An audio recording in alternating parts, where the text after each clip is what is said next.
grâce au concept de scénario de vie. Analyser notre manière d'entrer en relation grâce au concept d'attitude relationnelle, de transaction, c'est de ce concept que l'analyse transactionnelle tire son nom, et de jeu psychologique. Voir comment l'analyse transactionnelle s'applique dans différents domaines et plus particulièrement dans celui de la psychothérapie. La découverte de ces différents concepts peut amener à elle seule des prises de conscience et des envies de changement. Je donnerai également des pistes d'évolution possibles. Les exemples cités permettent de mieux s'approprier les éléments théoriques. Des exercices sont proposés afin de vous familiariser avec les concepts. Il est tout à fait possible de s'emparer de beaucoup d'entre eux et de s'en servir dans la vie quotidienne. Néanmoins, si vous vous rendez compte que vous ne pouvez pas aborder seul certaines difficultés, il vous appartiendra de faire appel à un professionnel. Afin de répondre à l'attente de ceux qui souhaitent en savoir plus, mais ne pas rebuter ceux qui n'ont pas envie d'explications trop complexes, j'ai parfois signalé des passages avec l'indication « pour aller plus loin ».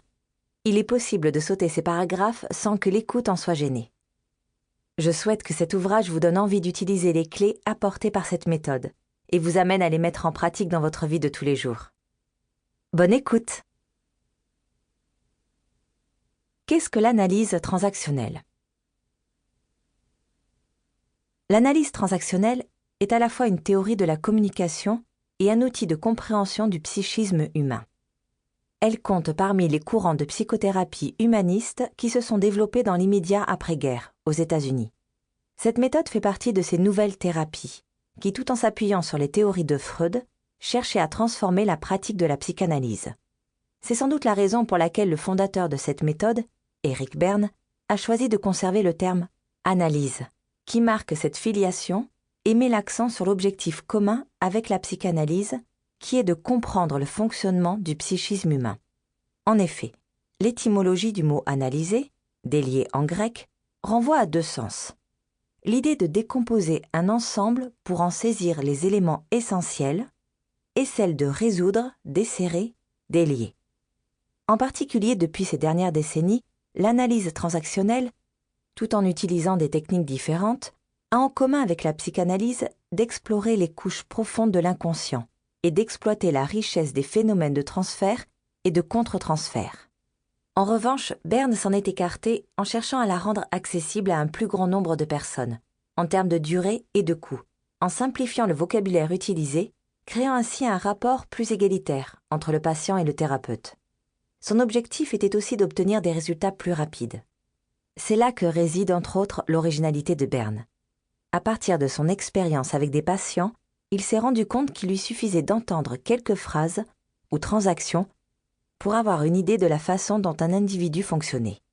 Ainsi, étudier la manière dont nous communiquons, même par des séquences très réduites, est une porte d'entrée vers la compréhension de notre fonctionnement interne et vice-versa.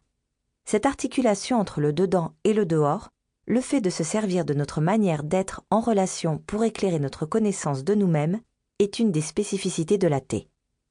C'est pourquoi la psychothérapie en analyse transactionnelle se pratique en individuel, mais aussi en groupe, et que bon nombre de ces concepts étudient la manifestation de notre vie intérieure dans notre manière de communiquer. Grâce à ces différents niveaux d'intervention, l'AT peut être utilisée aussi bien en vue de changements au niveau cognitif et comportemental que d'une transformation profonde du fonctionnement interne du patient. La pratique de l'AT s'appuie sur certains principes fondateurs. Chaque être humain a de la valeur. Chacun d'entre nous a la capacité de penser. Chacun est responsable de lui-même. Chacun a besoin de reconnaissance. L'objectif de cette méthode n'est pas seulement de comprendre, mais aussi de transformer notre fonctionnement et d'accéder à l'autonomie. Ici, le mot autonomie n'a pas tout à fait le même sens que dans le langage courant. Il ne renvoie pas au fait de savoir se débrouiller seul. D'une certaine façon, c'est le contraire, car savoir demander de l'aide est une compétence importante et montre que nous savons faire appel à toutes nos ressources, y compris extérieures. Pour Eric Berne, l'autonomie représente l'objectif vers lequel nous tendons dans notre travail sur nous-mêmes. Il en donne une définition particulière, car pour lui elle englobe 3 capacités. La conscience.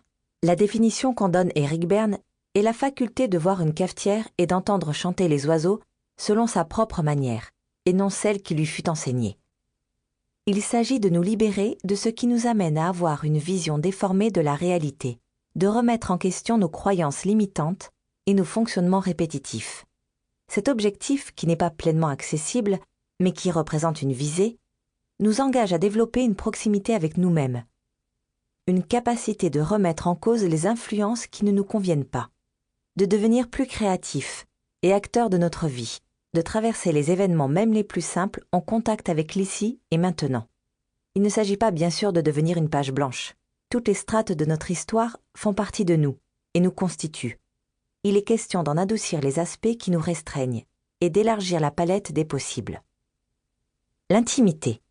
Il s'agit du mode relationnel qui nous permet de recevoir et de donner le plus de reconnaissance. L'intimité renvoie, en effet, à notre capacité à être en contact avec nous-mêmes et avec l'autre, et donc à exprimer nos besoins et nos ressentis de façon sincère, dans l'ici et maintenant. La spontanéité. La spontanéité signifie pour Berne choix, liberté de choisir et d'exprimer ses propres sentiments, mais aussi capacité de ne pas se laisser enfermer dans des séquences répétitives aux répercussions négatives que nous nommons des jeux psychologiques. Le mot choix indique qu'être spontané ne signifie pas faire ou dire ce que l'on veut, comme on veut, sans tenir compte de l'environnement et des personnes qui nous entourent, mais assumer la responsabilité de ce que nous exprimons ou faisons. Aller vers la spontanéité implique des changements profonds et ambitieux, dont nous allons observer les implications. Repérer nos manques et satisfaire nos besoins de façon autonome implique d'en être conscient. La vie d'Éric Berne est la naissance de l'analyse transactionnelle. Éric Berne est né le 10 mai 1910 au Canada, à Montréal, sous le nom de Léonard Bernstein. Il est proche de son père médecin généraliste et l'accompagne parfois lors de ses visites à domicile. Sa mère est écrivain et éditrice. Il suivra leurs traces en pratiquant lui-même la médecine et l'écriture.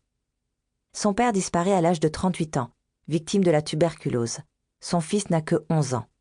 Leur mère élève seule le jeune Éric et sa sœur de 5 ans, sa cadette. Il réussit malgré tout à faire ses études de médecine au Canada, obtient son doctorat et achève sa thèse en chirurgie en 1935. Un an plus tard, en 1936, il émigre aux États-Unis, où il effectue son internat en psychiatrie. Après avoir obtenu la nationalité américaine, il devient Éric Berne. Il se forme à la psychanalyse et commence une analyse à New York avec Paul Federn. Ce dernier influencera Éric Berne, car il est un des chefs de file de la psychologie du moi. C'est de lui que Berne s'inspire pour développer le concept d'état du moi. Cette analyse sera interrompue par la mobilisation de Berne en tant que médecin recruteur. Expérience importante car elle lui donnera l'occasion de développer son intérêt puis ses recherches sur l'intuition. En effet, il fait alors la curieuse expérience d'examiner en moins de 2 minutes chacun des soldats qui souhaitaient être réformés. Son rôle consiste à statuer sur leur santé mentale.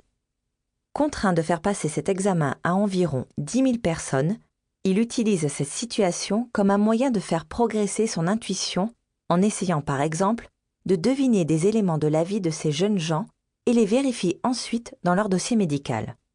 Dès ce moment-là, il a le souci de simplifier les termes de la psychiatrie et de les rendre plus compréhensibles. Il crée ses premiers groupes de thérapie en 1943. De retour à la vie civile, en 1946, il part à Carmel, en Californie, et travaille comme psychiatre dans un hôpital de San Francisco, mais aussi en cabinet privé. Il suit alors une analyse avec Erik Erikson. Le travail sur l'intuition sur laquelle Berne écrit plusieurs articles au début de 1949 constitue donc les prémices de sa théorie.